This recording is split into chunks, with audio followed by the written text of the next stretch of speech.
안중근 재판의 불법적인 내용에 대해서 알아보도록 하겠습니다. 안중근은 6차례 재판을 받습니다. 근데 안중근이 일본의 러시아로부터 일본으로 인계된 10월 말부터로 따지면 대략 한 사형 집행까지 10월 말이니까 5개월 정도가 되겠군요. 그 기간 동안에 일어났던 일들의 불법적인 요소를 크게 보면 3가지라고 할 수가 있습니다. 첫 번째는 재판을 관할지 위반입니다. 두 번째는 변호사를 일본이 직권으로 선임했다라고 하는 겁니다. 세 번째는 일본 형법을 적용했다라는 거예요. 한국법을 적용하지 않고. 당시 일본의 국가의 최고 원훈, 동양의 최고의 정치가로 보통 인정이 되던 이토 히로부미가 러시아를 시찰을 와서, 그것도 러시아의 법권지대에서 러시아의 경찰들이 호위하는 그 공간 안에서 사망을 한 거예요. 그냥 봐도 심각한 문제죠. 한 나라의 정상보다 위에 있던 인물이 다른 나라에 와서 사망을 한 게 되니까요. 그것도 총에 맞아서. 자, 이건 심각한 문제가 될 수밖에 없습니다. 근데 더더욱이 심각한 건 이 하얼빈이라고 하는 곳의 지위가 문제였습니다. 기본적으로 하얼빈은 중국의 영토였어요. 그런데 문제는 이 하얼빈은 러시아에게 조차된 곳입니다. 그래서 러시아의 법권지대에서 벌어졌습니다. 중국의 영토였지만 러시아에게 조차된 러시아의 법권지대에서 이 사건이 일어났고, 또 하나는 저격을 한 주체가 러시아인도 아니고 일본인도 아닌 제3국인 한국인 청년이라는 겁니다. 기본적으로 얽히는 나라가 그럼 몇 군데가 될까요? 4개 나라가 일단 얽히는 겁니다. 중국, 러시아, 일본, 한국까지. 자, 그런데 이게 이 시기에는 취해법권 문제가 있었죠. 여기에 이제 관련 국가들의 취해법권, 그리고 그것을 규정한 조약, 여기에 각 나라들의 정치적 의도까지 개입이 되면서 이 이토를 사살한 안중근에 대한 처리 문제는 상당히 복잡하게 전개가 됩니다. 자, 그럼 우선은 러시아의 법권지대였기 때문에 이토를 사살한 안중근은 당시 러시아 헌병들에게 체포가 됩니다. 그리고 러시아의 법권지대니까 당연히 러시아의 공간으로 연행이 됐겠죠. 그래서 이 당시에 안중근이 연행된 곳은 당시 러시아의 국경지방재판소 제8구 시심재판소입니다. 여기서 최초로 신문을 받아요. 그래서 이 신문 과정에서 안중근은 자신은 한국인이고 이토가 한국에 압제를 하고 많은 한국인들을 죽였기 때문에 거기에 대한 복수로 사살했다라고 명백하게 진술합니다.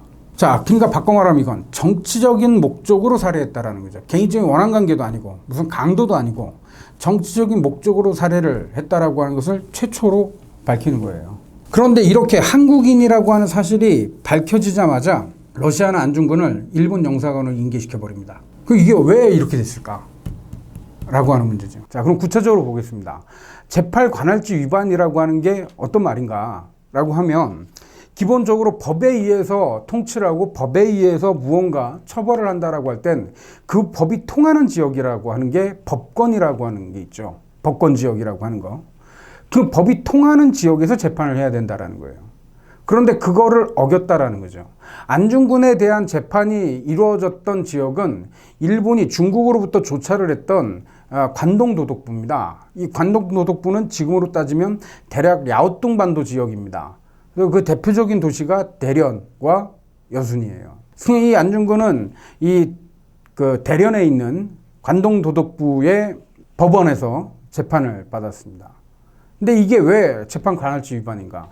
그 지역은 한국의 법권 지역이 아니라는 거예요. 자, 그럼 왜 안중근에게 이 일본 형법을 적용했다라고 한 내용하고도 연결이 되어 있을 텐데 하나하나 보겠습니다. 이토를 사살했던 곳은 하얼빈이라고 하는 도시였죠. 이 하얼빈은 전통적으로 중국의 영토였습니다. 그런데 사건이 일어났던 시점은 중국의 영토이나 중국의 법권이 통하는 지역은 아니었습니다.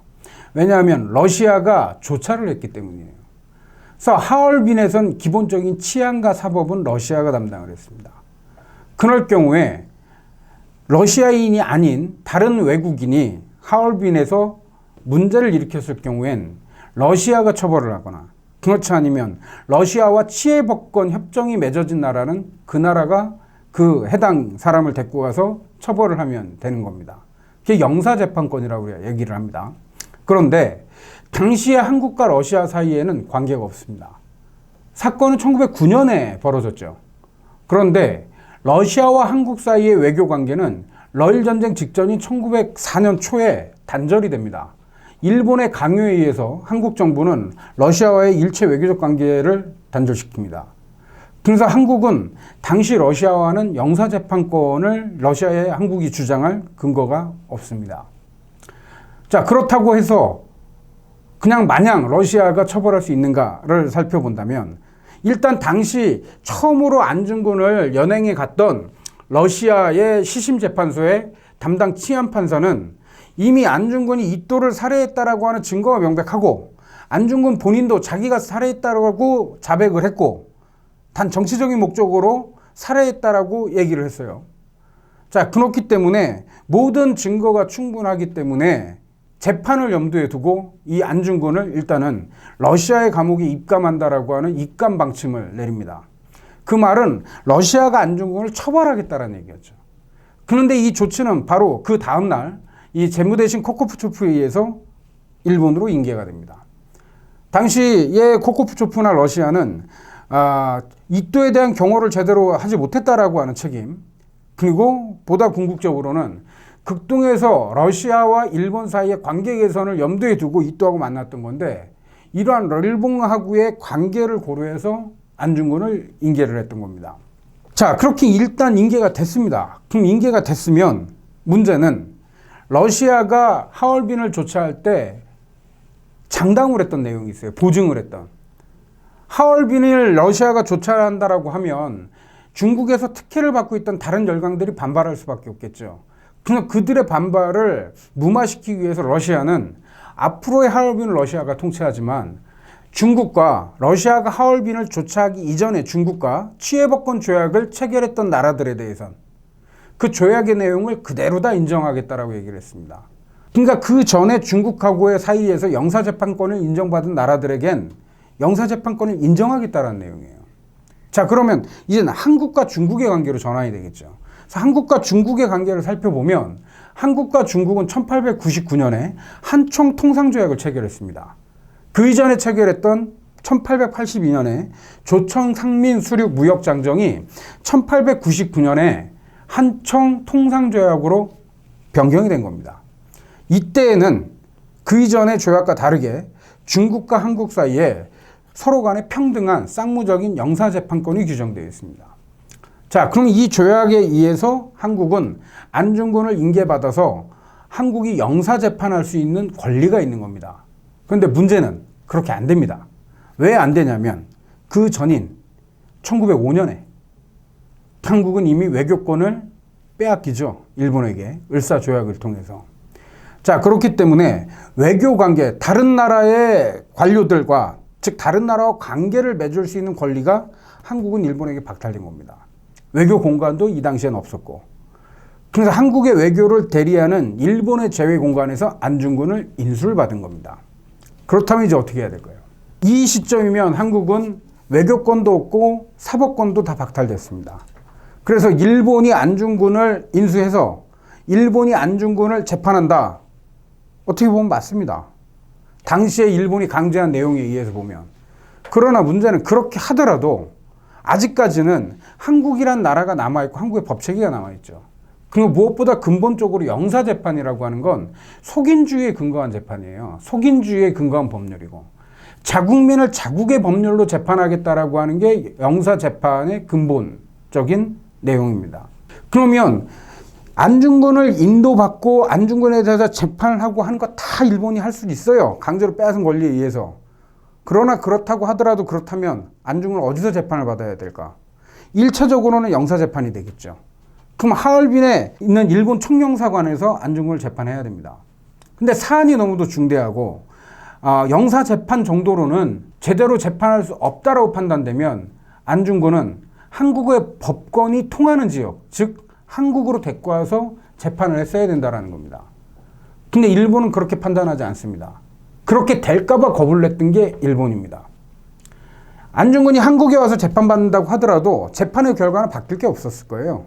당시 한국에 데리고 온다라고 했을 때 안중근을 재판한 사람들 다 일본인이었을 겁니다. 왜냐하면 한국에서 만들어졌던 통감부 재판소의 검사나 재판관들 대부분 일본인들이었어요. 그들에 의해서 재판받아도 안중근은 살아남기 힘들었을 겁니다. 그러나 문제는 안중근이 한국으로 들어온 것 자체가 문제였겠죠.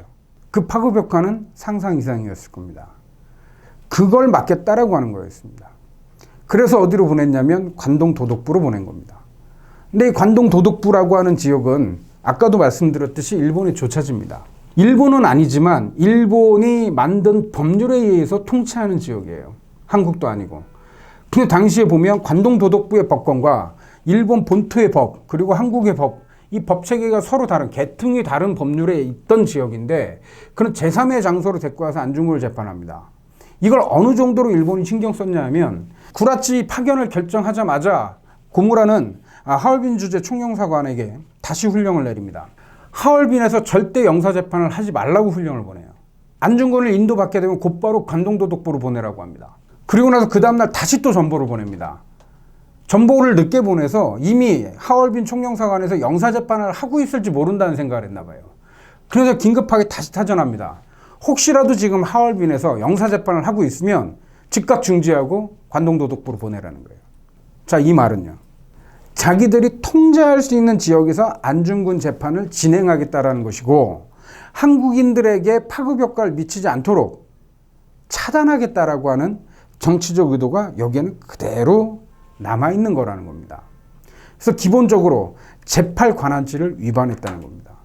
모든 절차를 일본이 감당한다고 하더라도 영사재판의 속성이 자국의 법으로 자국민을 처벌하겠다라고 하는 것이기 때문에 안중근의 재팔 관할지, 즉 안중근에 관한 재판이 열려야 되는 장소는 한국으로 데리고 왔어야 된다는 거예요. 근데 그것조차도 어겼다라는 겁니다.